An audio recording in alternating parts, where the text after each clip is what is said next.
Hi Jurgen, are you well? Yes, thank you. You as well. And you? Yeah, not too bad, thanks. Not too bad. First of all, Jurgen, obviously football is making an important stand this weekend with the boycott of social media.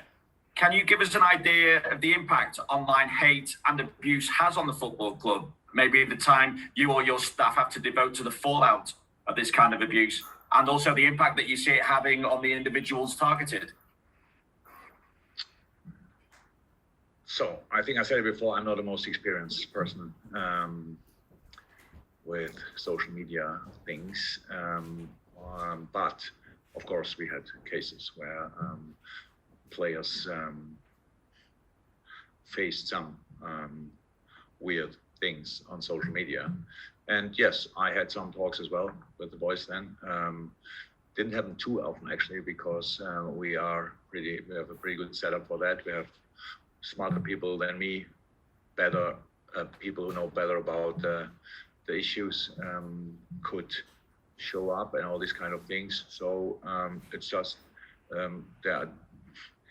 the world of a football player is anyway a pretty public world, and you can ask players from the past what kind of life they had around football games and how much joy they had around that. That has all disappeared. That cannot happen anymore for a lot of reasons, and one of them is social media.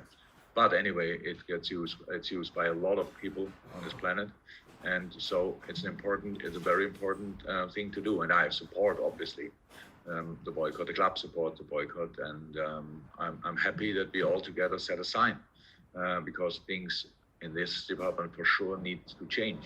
And we cannot influence all of it, but as much power as we have as a unit or as a society, we should try to use in this moment. And I really hope it has an impact. With regard to the football this weekend, how necessary do you feel it is to your chances of finishing in the top four to finally win at Old Trafford as a Liverpool manager? More than 100%. So, and even if then nothing, if the others all win, then nothing changes really for us. But yeah, without winning football games, we will not end up in any kind of European competition. And so it's clear. For us, everything is clear. We have to win. What do you expect then from a game as well? Because not only is it the biggest rivalry in English football, it's a game that could see Manchester City confirmed as title winners. At the very least, of course, United obviously are out to keep their own famed title hopes alive as well, whether City beat Palace or not. Oh, of course, a very tough game, very intense game, hopefully for both teams. So we could see, obviously, we could see last night Man United playing, and yeah, they are good. Especially when you let them do, or it was after halftime talk. It looks like they were really flying. So yeah, it's a tough one. But whatever it means for other clubs, I have no idea. I didn't know until talking out. I actually thought City is already champion. Not mathematically, I know, but yeah. Of course, strange things can happen in football, and I'm pretty sure United believes still in their chance, and that's good. And so it will be a game where two teams try to win it. This is a good start for a football game, I would say. And actually both teams have to win it, which is a good recipe for a good game as well.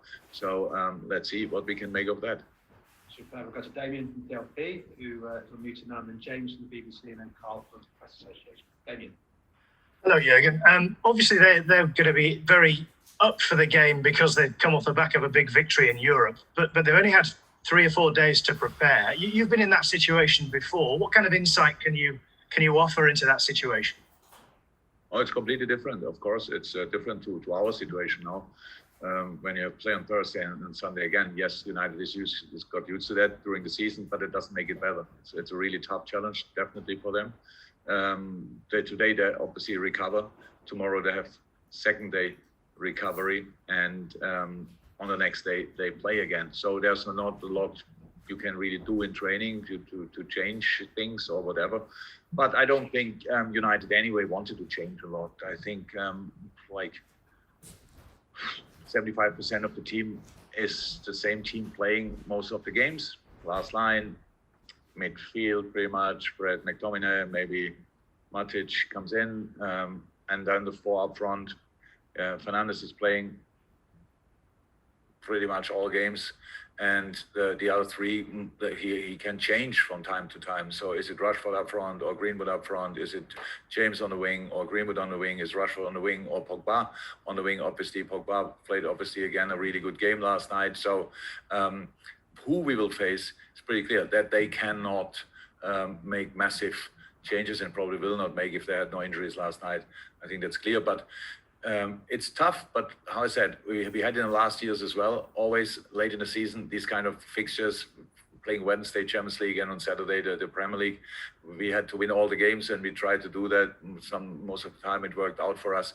So it's just a fight to fight yourself, but they know that themselves as well, and we have to fight as well, because especially if we play Tuesday and Saturday, that's absolutely no problem. So, or Thursday, and we will play Monday, that's absolutely no problem. Thursday, Sunday is a challenge, but how I said, they had a lot of good results after being on international duty during the week. So, yeah, they will be fine, I'm afraid. Can I just ask you any updates on the injuries, either the long term or any new ones to report?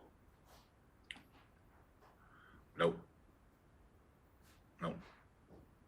All the same in this moment. Okay, Thank you, thank you. Damien. Thank you very much. Right. James Mountford, BBC, and then Carl Markham. Hello, Jurgen. Hope you're well. Just off the back of Damien's question there, we saw a video of Virgil van Dijk doing some running yesterday. You know where I'm going with this. Is that prognosis still the same that you said previously? You don't expect him to play this season, but it's not impossible?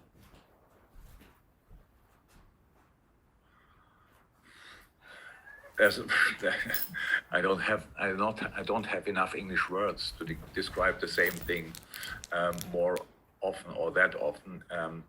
Yes, he's running like all the others. Hendo is running, Joe is running, Joel is running. That's all good. Imagine they wouldn't be able in the moment to run. That would be really bad. So they are running. In rehab, it always starts with straight line running. Not sure if you saw Virg running a lot of curves or just straight. So there are a lot of things to come. You go through a lot of steps until you are finally ready to join team training. So, and especially with long-term injuries, there are a lot of steps to go, and they are all quite away from that. Means nobody told me, fasten your seatbelt, make yourself ready. The boys will be in team training next week. So no, nothing changed really. Okay, But thank you. in a good way. In a good way. Being in the Champions League next season or not being in the Champions League, what difference do you think that will make in terms of what your squad next season will look like? I don't know. What do you mean now exactly with that?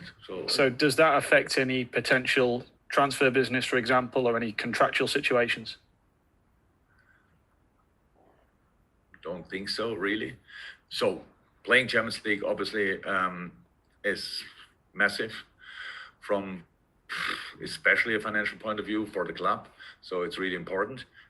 If we cannot make that, that's not good. Definitely not. But no, I don't think it will change anything, because the situation was difficult before, but is difficult after. So the football is in a difficult situation, and so no, don't think it will change a lot. Thank you.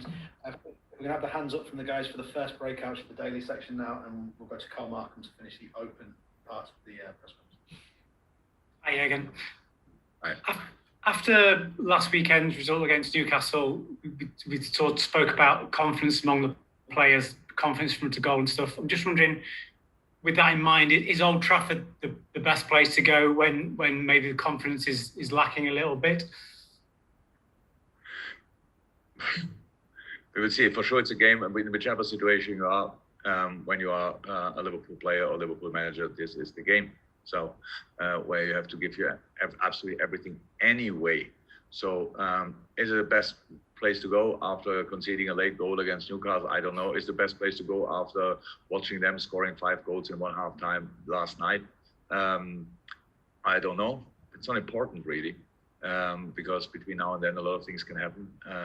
We just have to make sure that we are ready for it. And it doesn't happen really often that you face an opponent in exactly the right moment. So like with having 5 red cards in the last game and little niggles that they all cannot play. They looked pretty good last night, to be honest, and we have to make sure that we are ready for that. But I have no worries that we will not. To be honest, we had a good training week. We trained intense. We tried to simulate intensity of our normal rhythm, and that means that we will have the right legs to go in, and then we have to see what we make. Is confidence the most elusive thing for a manager to sort of try and work on, because it's something that's so sort of personal to each individual? Yeah, of course, but it's now not that difficult. But look, it's like you work on it, and then you unfortunately have directly another game, and then you can lose it again because you don't score in this and that situation, stuff like this. In the last 3 games, we had 36 chances, I think, and scored twice. So that's obviously not a number you want to have. But the only thing there are 2 things you can read out of that. So yeah, we don't score often enough, but we create as well quite a decent number, and that's what we have to keep doing.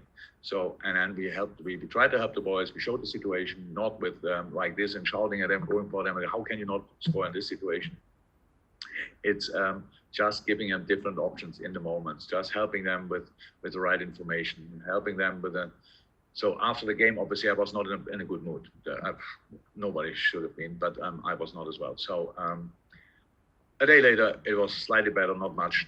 2 days later, I was completely fine. And I watched 5-6 games of us in 2 days, and just tried to understand the things even better, even if I watched them before.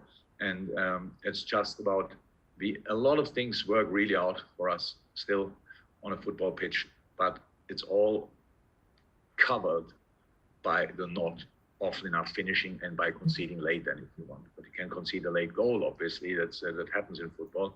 But when it costs you pretty much everything you worked for before, then it's really harsh. And then we had that now twice in a row, which is not cool, but happened. So, and what we now try to be is again, I am very positive about our chances in the next game, and that's all I need. And the boys look like they are positive as well. That's important in football, and we have to go again. And in times when you didn't score enough goals in recent times or recent games, it's always like this. You have to overcome it. That's how it is. It doesn't happen to you. It's not that a ball rolls in front of your foot and then you only have to push it over the line. That's not like this. That will not happen. You just have to bring yourself always again in these decisive situations. When you are there, then you try to use the right try to make the right decision, and that's what we are working on with a lot of things in training and with talks obviously as well, with some video sessions. And it was a busy week, but no problem, I have nothing else to do, so we try to use the time.